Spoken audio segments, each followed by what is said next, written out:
2b2 xa dxx2 and first dot qxt the 11 for b.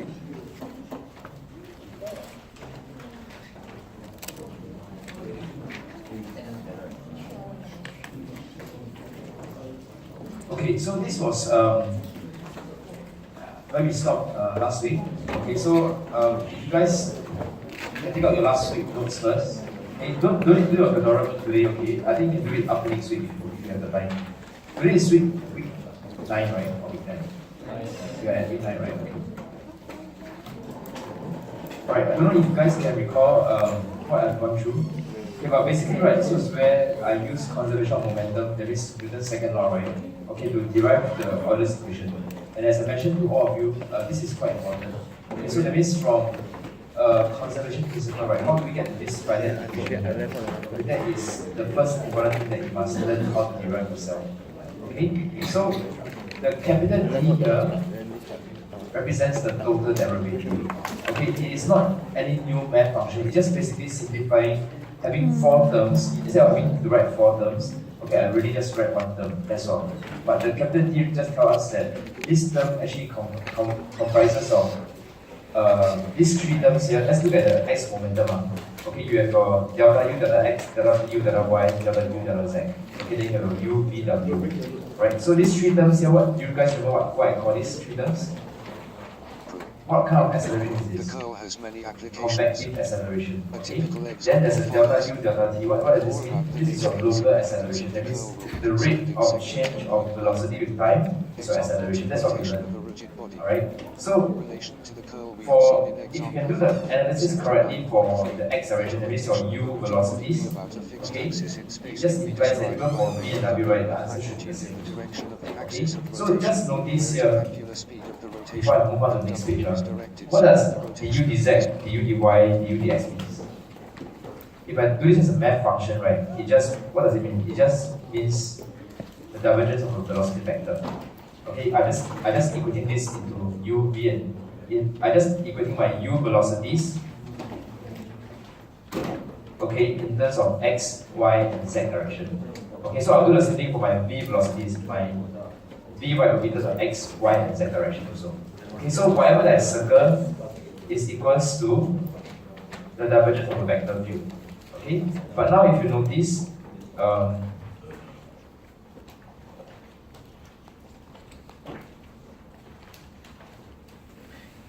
look at this term for example. Sorry.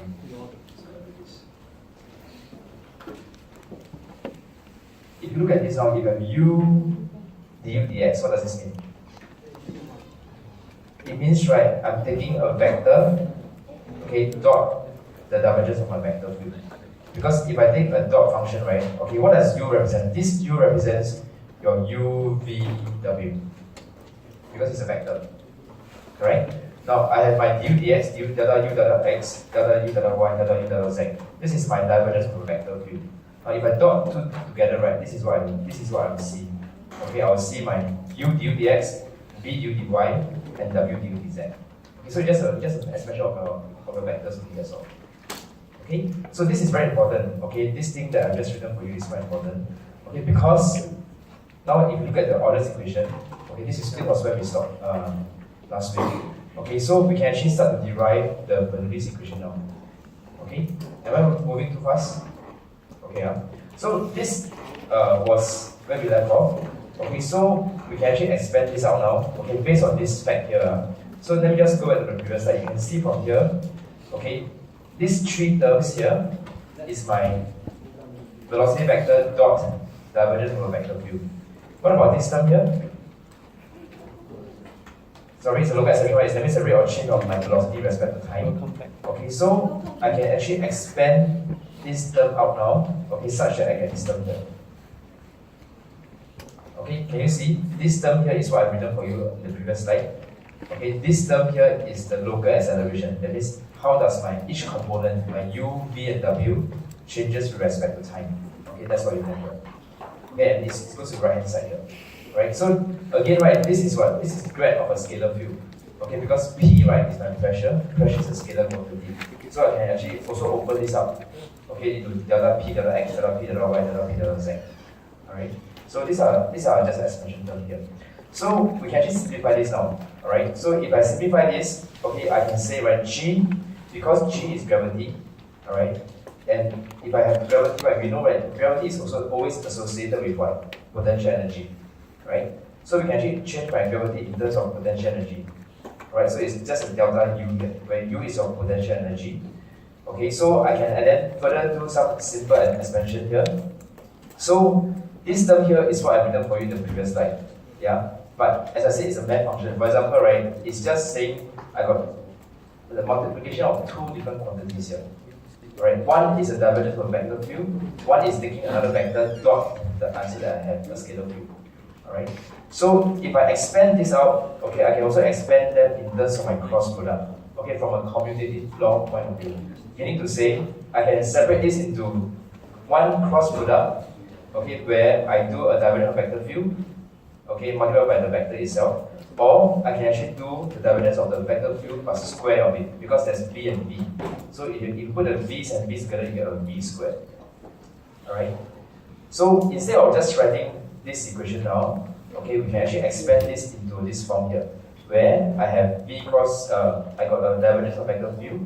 Okay, I can also do the divergence of a v square field. Okay, that's velocity squared.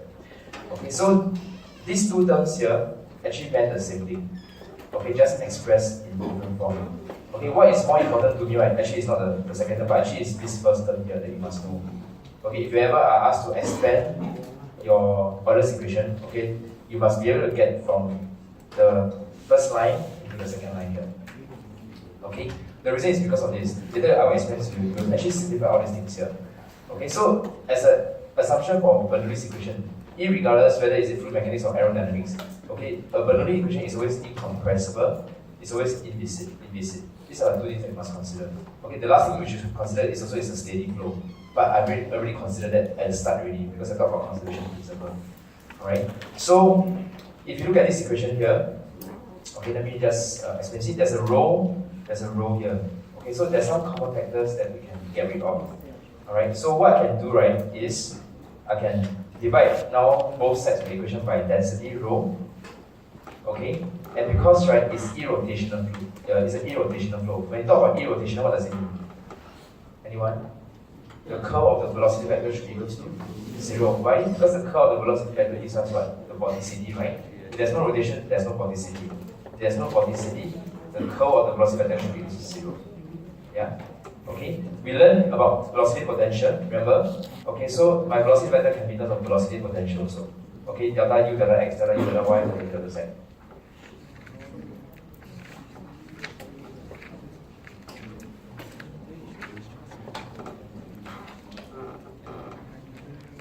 Because you can expand this out here.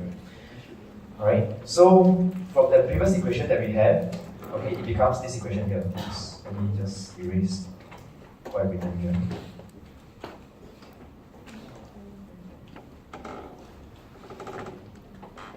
Alright, it will be a simplified form here because if you guys remember, right, the previous term that we have, right, pressure got no density. So if I divide by density here, I must have a P over rho here. Okay? So how then do we simplify this equation here? Okay, this is it can be a divergence of a vector field or grad of a scalar field. Right? How can we reconcile both the velocity vector and the scalar vector and the scalar quantity together in one single equation? Alright, so there's one way you can do. That is to dot this by a certain increase in displacement. Dot ds here. Okay?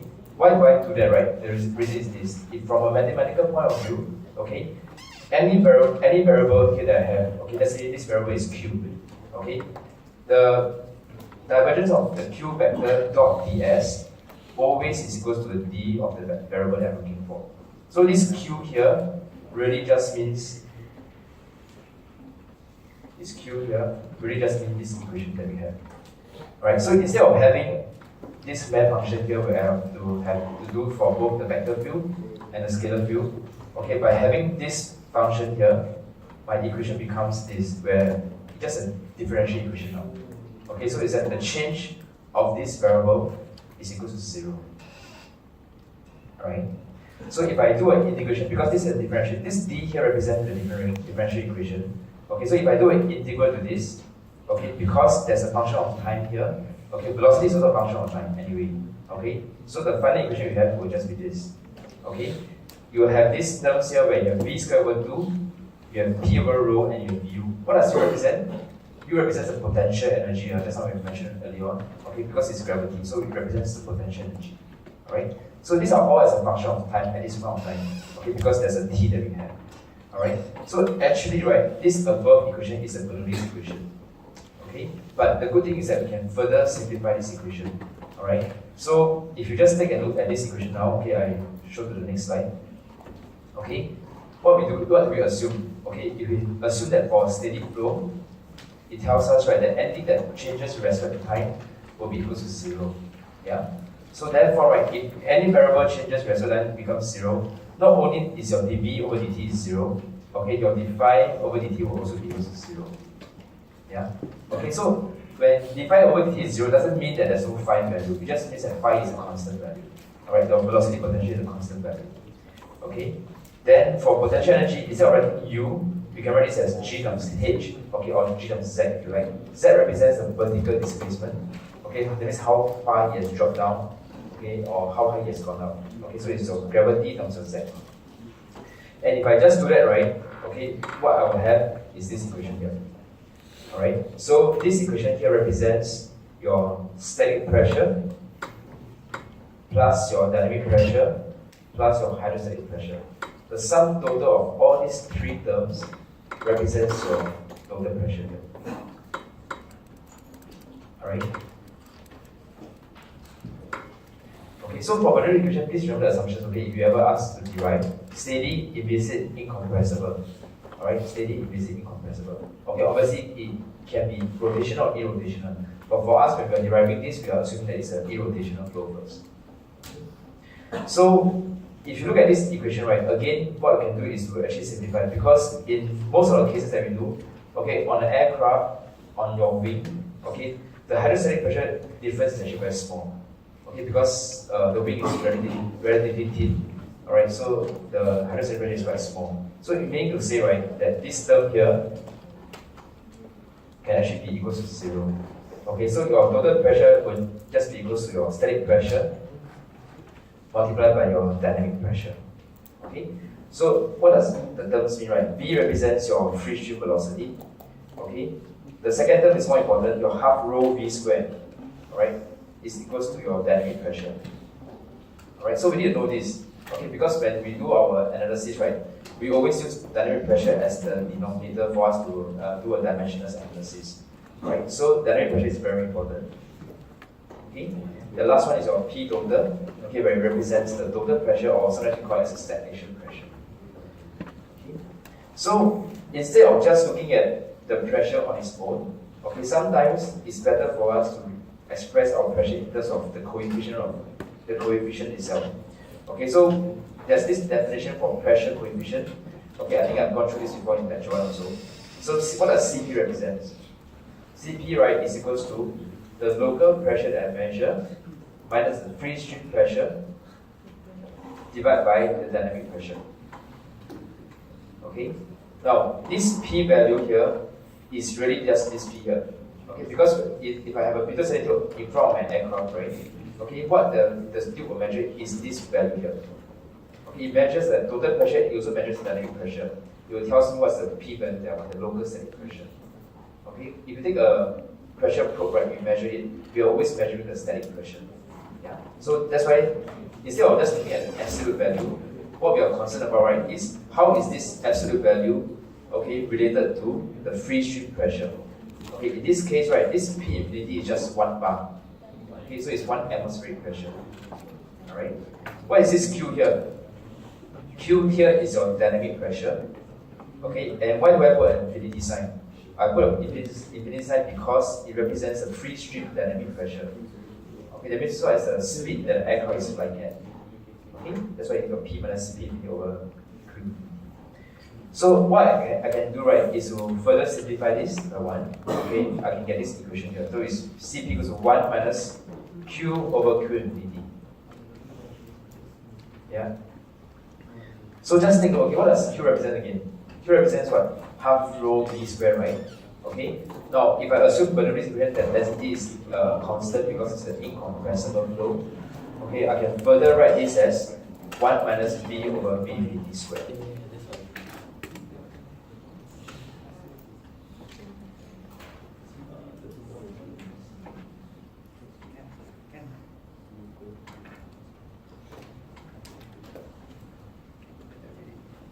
Okay, just in case some of you don't know how I get from the second line to the third line.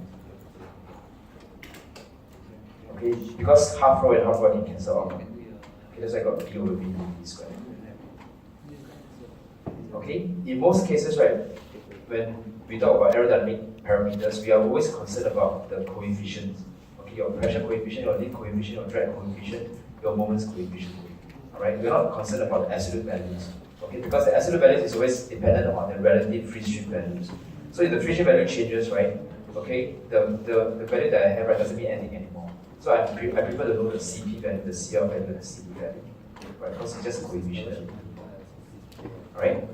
So Cp equals to 1 minus V over V dt squared. So this is very important, okay, because, right, I think if you guys can understand, right, last week, right, there was a slide in the center where I talked about the boundary layer. Can you guys recall? Boundary layer. I told you guys, right, when the free stream velocity hits the leading edge of the airfoil, what do we have? A stagnation point, right? Stagnation point means what? The velocity should be equal to what? 0, right? That's why, right, you think about this, right, for this equation. Okay, if, right, I hit the stagnation point, I hit the leading edge, my V is equal to 0, okay, this will be 0 here. Right, so my Cp, right, will have a maximum value of 1. Okay, the converse is true also. If, right, I have a free stream value, that means my velocity is a maximum. Okay, then my Cp will just be equal to 0. Okay, and obviously the third case, right, where Cp is between 0 to 1. Okay, that means in between all values. Okay, as long as your V is not equal to a V infinity, okay, your Cp will be between 0 to 1. Alright. Okay, so as far as from conservation of momentum to Euler's equation, then from Euler to Bernoulli's, right? Okay, this is where I think we'll stop. Okay, but I got one more additional slide just for your info. Okay, because when I derive this for you, I assume that it's an e-rotational flow. Right? So when I said about e-rotational flow, you all told me, right, the curl of the velocity vector is equal to 0. Right? But in this case, right, let's say I want to have a flow that has got vorticity. What does it tell you? It tells us, right, that this term can it be 0 or not? It cannot be 0 anymore. Okay? So I don't want to go through the rest because it's not that important. So I just want to just highlight to you that if, right, comes a time when you need to use this equation where vorticity is not 0, okay, then this is the equation that you need to do. Alright, so the steps is the same as what you've done previously, but I'm not going to go through. So these are just the assumptions that we have. Okay, again, right, whether is it for rotational flow or irrotational flow, okay, we always consider it as a steady flow. Right, so anything that changes in time will be 0. Okay, and if there's no change in hydrostatic pressure, okay, the potential energy will be 0. Okay, the only difference within what I've just gone through and this slide here is that your divergence of the vector field will not be 0 now. Okay, it will just be your vorticity. Okay? Any questions so far? Okay, so this chapter, right, is unfortunately quite important. Okay, it's always your question 1 if you look at your past few year exam papers. Okay, when they talk about Euler's equation and they ask you to describe Euler's equation, or they ask you to expand the Euler's equation. Okay, so we need to do that, okay, for us to find things. Always, right, when you look at the Euler's equation, when you expand out, it's always the Bernoulli's equation. So they will also ask you to apply the Bernoulli's equation. Okay, that means how does your local static pressure measure against the free stream pressure? Okay, so what do we need to do? We need to find the Cp value. Alright, so keep this in mind. Okay, when I go through some more examples from past papers, right, we will use all these equations here. Alright. Okay, so for this slide, I think I'll stop here. The last slide is not important. Okay, so I'll not go through. Alright. I want to bring your attention to the this week's lecture if you can.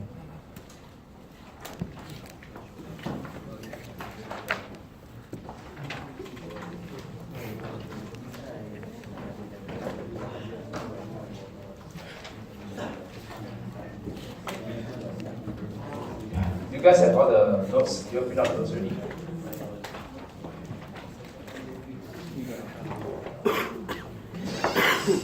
So this week's lecture, right, I think is less heavy than last week's lecture. Okay, but again, right, it's still very important. Okay, so I need your attention. Okay, so we are slowly moving away from fluid mechanics. Okay, so today's lesson, right, actually is more of an aerodynamic module content really. Okay, but next week, right, I still have to go through potential flow theory with you guys.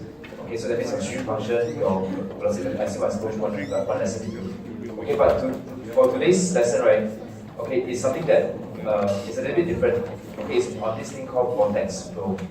Alright, so can you all please highlight this thing? I need to know what is vortex. Okay.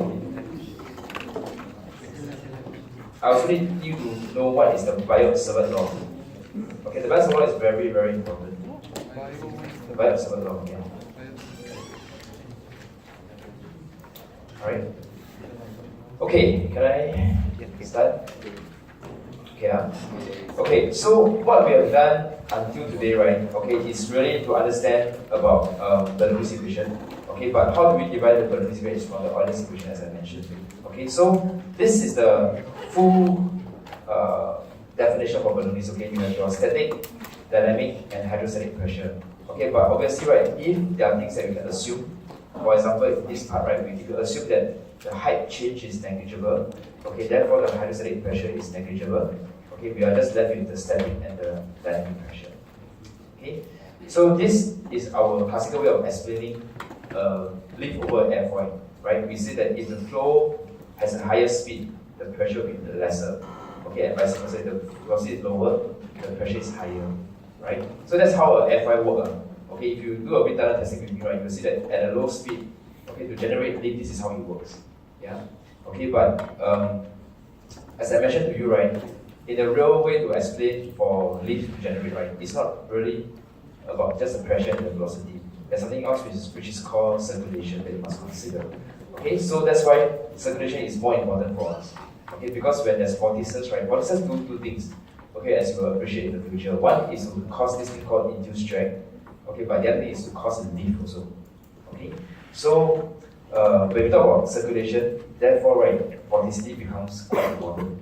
Okay, and one example of a circulation or a vertical flow, right, is actually a vortex. Okay, so what is a vortex, right? So a vortex flow are actually a circulatory flow. Okay, that means when you have things that's spinning around. All right, is there anything to copy? Am I going too fast? No one. Okay, I'm going too fast. Sorry. This one or this one? This one is it? Yeah. But this one is. Okay, sorry, copy first.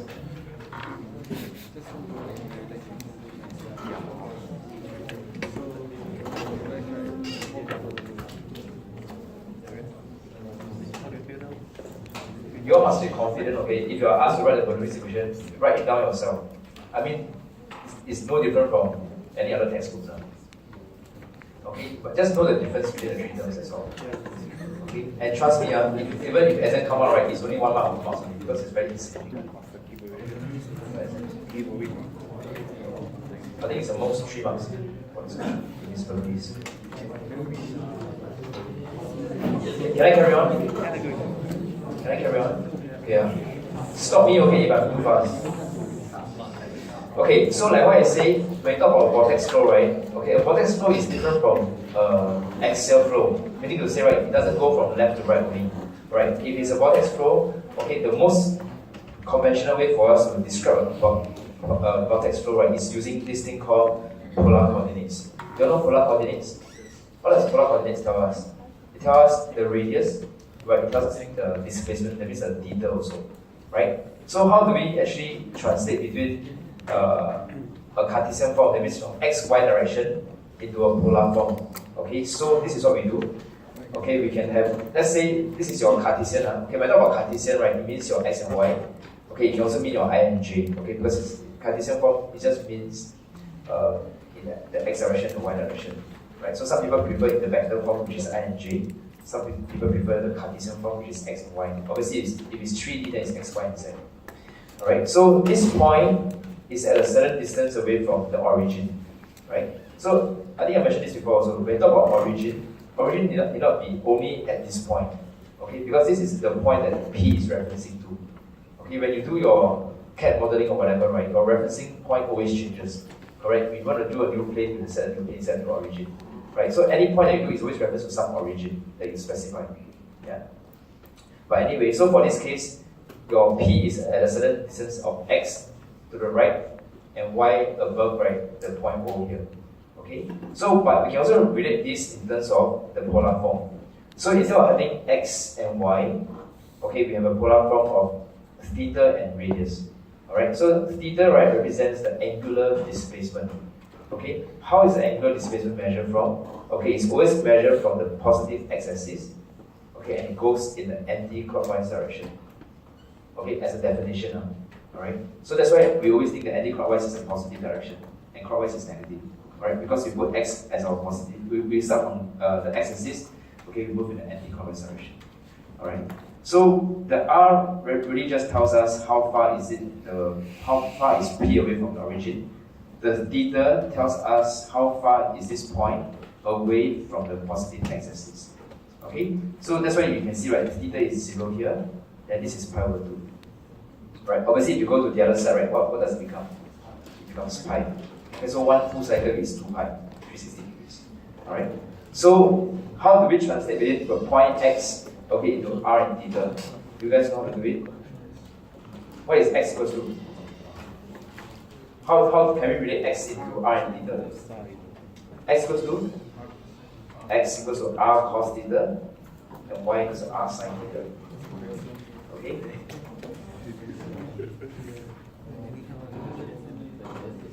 You need to copy this?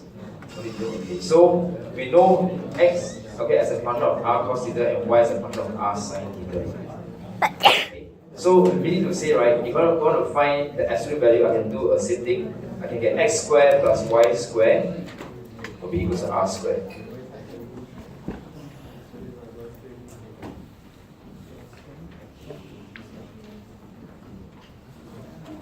You understand how I get from first equation to second equation? You all should be able to do it, right? Why? Pythagoras theorem. Okay, let me just go back to this. You have x squared plus y squared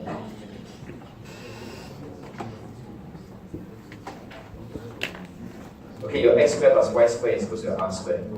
Right? How do we find the theta? Someone tell me please. How to find theta? What is theta equals to? If I don't know x and y, theta is equals to tangent inverse y over x, yeah? Opposite over adjacent.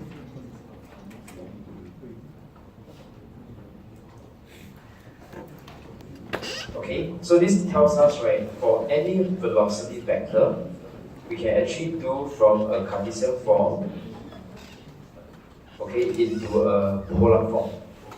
Okay, it meant the same thing. Alright, just that it expressed, instead of having your uv, which is your vx and your vy, okay, it can be expressed as your vr and v theta. Now, vr represents your radial direction, and your v theta is your circumferential direction, as a definition also. So please think on that.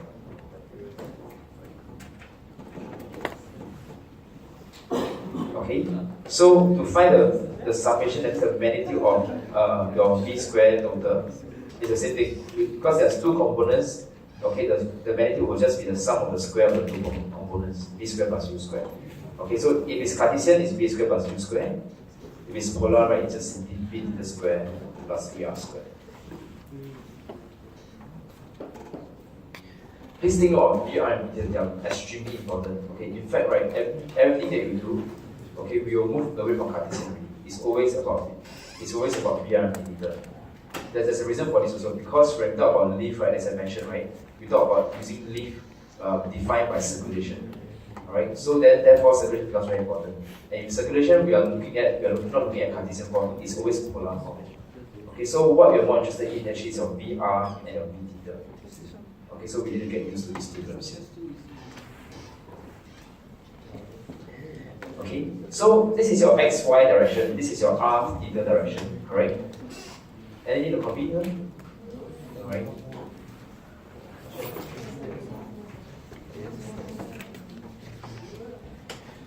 Okay, so we can actually extend our 2D form, which is known as polar coordinates, okay, into 3D form, which is known as cylindrical coordinates, because you just extend as a volume, right, it becomes a cylinder, right?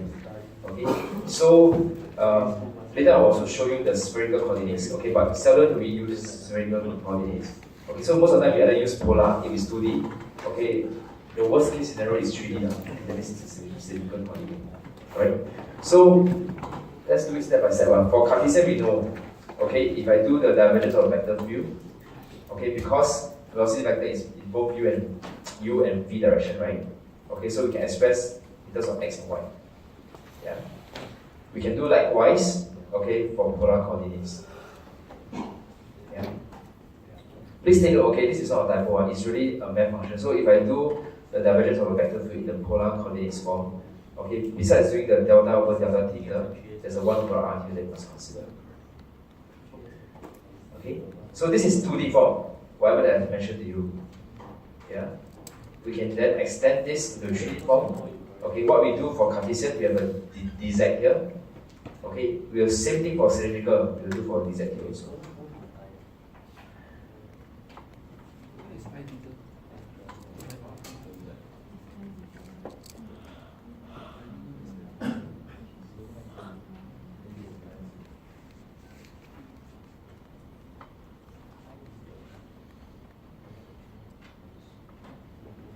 Okay, so 2D is just the surface, the top surface or the bottom surface of the polar the cylinder moving form.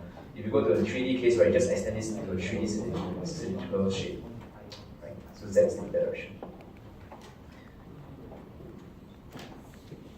I think there's something to copy there, right? Take out that to come. I'll wait.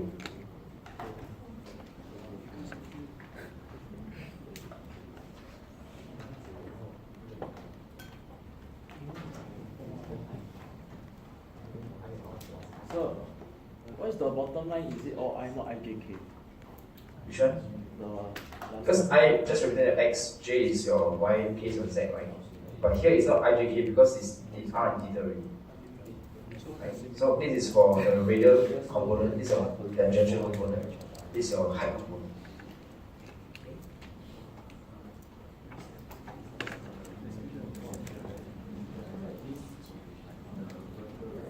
Okay, same thing.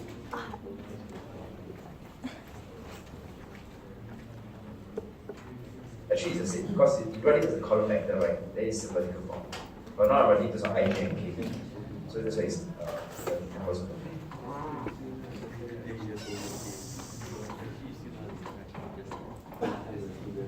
Some people still copy, right? Copy slowly, because I want you to copy correctly. Some people sometimes they miss out like 1 over r, and then that makes the difference. You see how there's no 1 over r. Take your time to copy this.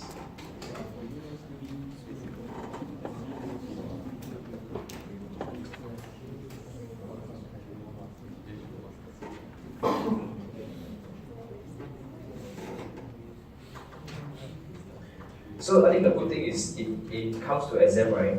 Okay, if you are supposed to expand or do a divergence of the vector field, okay, I think they will give these things to you. Okay, so you just need to do the differentiation yourself, that's all. Right.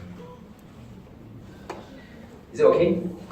So just as a completion, right? Okay, besides having your Cartesian from 2D to 3D, then polar from 2D to cylindrical to 3D. Okay, another coordinate system that less commonly used, okay, is a spherical coordinates here. Okay, so it's a little bit more complicated because there are more terms. Because if we talk about a sphere is a 3D coordinate system, right? Okay, it's a 3D object.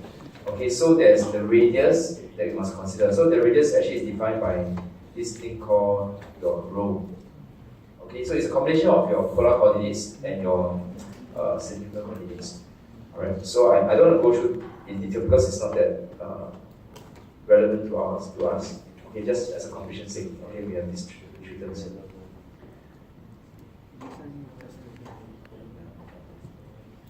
Sorry, I need to retract what I say. Rho represents from the center of the sphere, right, to the surface of the sphere. Alright. So theta is just the angle that we're looking for. Okay, but because the sphere is a round shape, okay, so it's always r sine theta, that's why we got r sine theta here.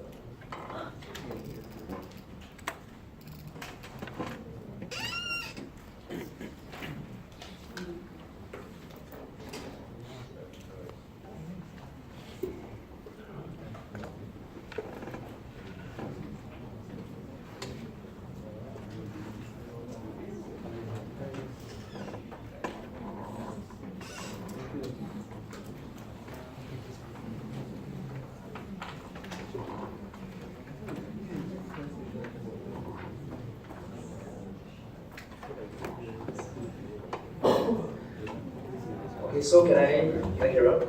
Yeah. Okay, so let's come to proper vortex flow now. So now when I talk about vortex flow, okay, I'm always concerned about my VR and my V theta. Okay, so sometimes a vortex flow is always can be called as a free vortex. Okay, that means there's no external force acting on it. Alright, so a vortex always spins around a certain point. Okay, so if you guys can recall last week, right, we talked about stream function and also velocity potential, right? They are both of them are related to what? Your U, V, and W, correct? Now U, V, and W is your Cartesian velocity components, right? So likewise, okay, if you have VR and V theta, right, your stream function is also related to them. Okay, the first thing that you must know, right, is this: for a vortex flow, okay, your VR is equal to 0. Okay, so what does this mean? It means, right, I have a vortex that is spinning. Okay, if I spin about this point here, the only component that I have actually is my V theta. Okay, what is VI equals to? VI is just, it means this way. Let's say if I drop a stone onto a pond of water, right? Okay, you'll see that if I drop a stone here, the thing will get bigger and bigger and bigger. Correct? So one is spinning about a point. Okay, one, right, is increasing in its radial form. So it gets the radial value gets bigger and bigger and bigger. Okay, in this case, right, for this case, we only got V theta. Okay, VR is equal to 0. For this case, okay, your VR equals something, but your V theta will be equal to 0. Okay? Am I clear? Okay, what kind of flow is this for this case? The one that I draw here. Yes, it's a source flow. If you have a source, right, that doesn't spin at all, it gets bigger and bigger and bigger. So your VR will be equal to some value. Okay? But your V theta is equal to 0 because there's no tangential velocity. For vortex flow, because it's spinning about a point, okay, it doesn't increase in size. Therefore, right, your V theta is of a certain value, but your VR is equal to 0. Okay? I will re-emphasize this point next week also, but just for you to think of this, the two distinct flow behaviors that we see. Okay? So V theta, as I said, right, is known as a circumferential pressure velocity because it's moving about the circumference. Okay, but sometimes, right, or more commonly is normally known as the tangential velocity. Okay?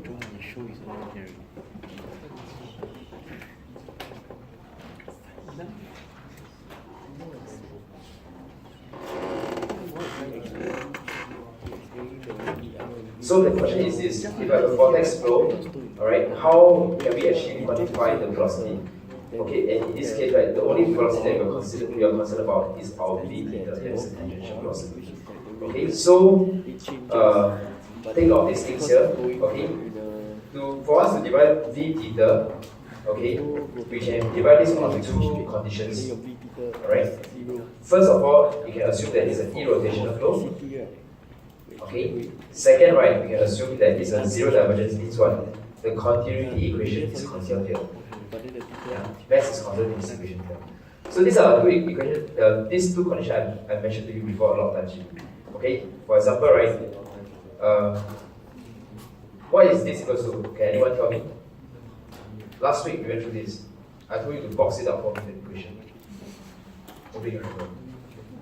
Delta U, delta X plus delta V, delta Y equals to 0. Do you remember this? We have this big chunk equation from conservation principle. I cancel. I get to this point here. Okay, that's our continuity equation. Right, so it talks about conservation of mass here. Okay.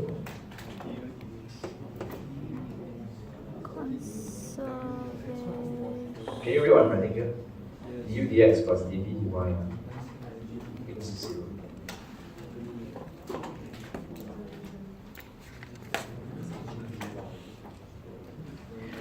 Okay, and as I said, right, when you talk about vortex flow, okay, what we are concerned about is in terms of the radial velocity and also the tangential velocity. Okay, so these are the terms that we must know how to find. Alright.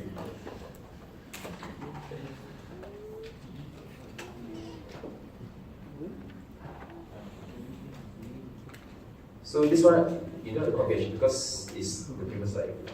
But I mean, you cannot copy.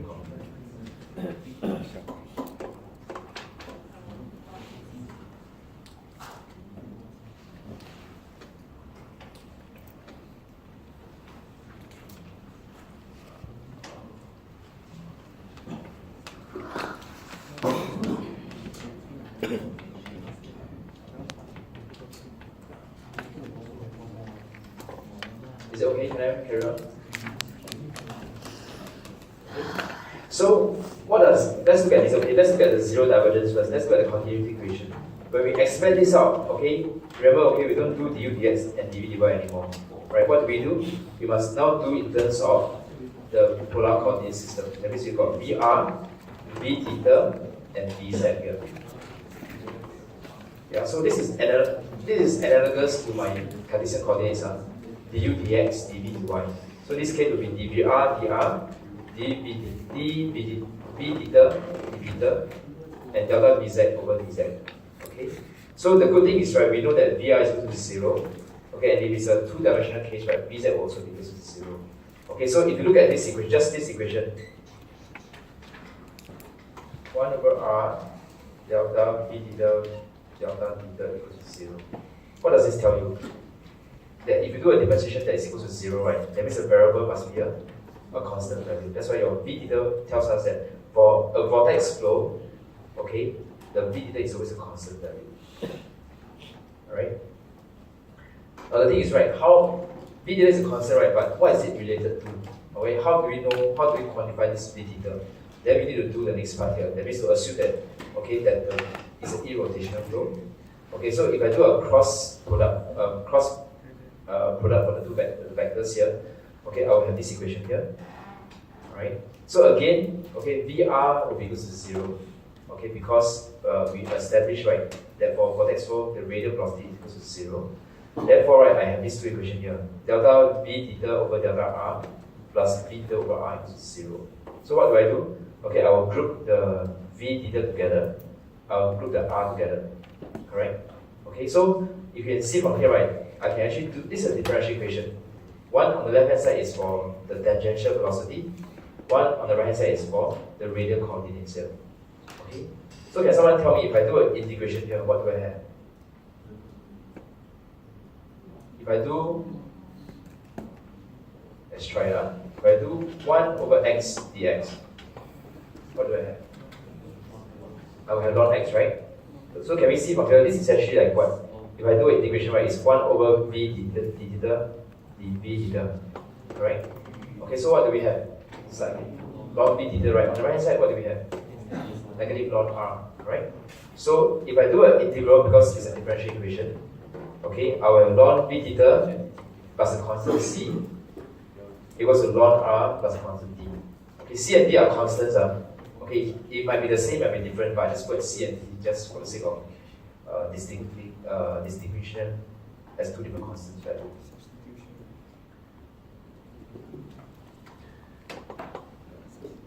Can you all agree with this integration? Agree, right? Okay, so what I can do next, right, is to group the ln v theta and ln r together if I want. Okay, I group the c and the d's together. Yeah. So I put my ln r to the other side, of course it's negative here, so if the other side is positive. So I got ln v theta plus ln r equals to a constant e. How did I get constant e? I just take d minus c, okay, but it's still a constant, or just a constant value. Can I further simplify this equation here? What can I do for this equation? Someone say multiply by 2. So that means I can do ln v theta r equals to e. Agree? You agree or not?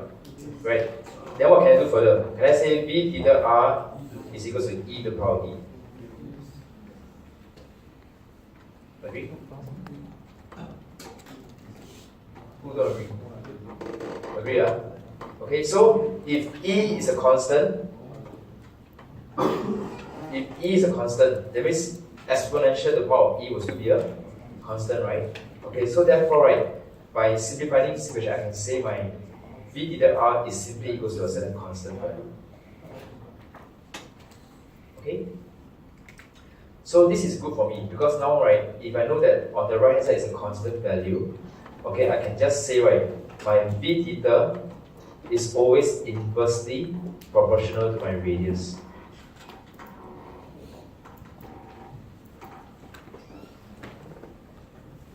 Okay? So the constant becomes very important to me. Alright, it is known as the vortex constant. That means, right, it's the strength of the vortex that we must be able to quantify. Alright? Okay, so I think I want to stop here. At least, right, we know one equation now. For a vortex flow, okay, VR is equal to 0, but V theta is equal to some value. Alright, V theta is equal to the vortex constant divided by the radius there. Okay, later on we will find out what is this K equals to. Okay, let's go for 10 minutes break, shall we? Okay, and 101. Wow.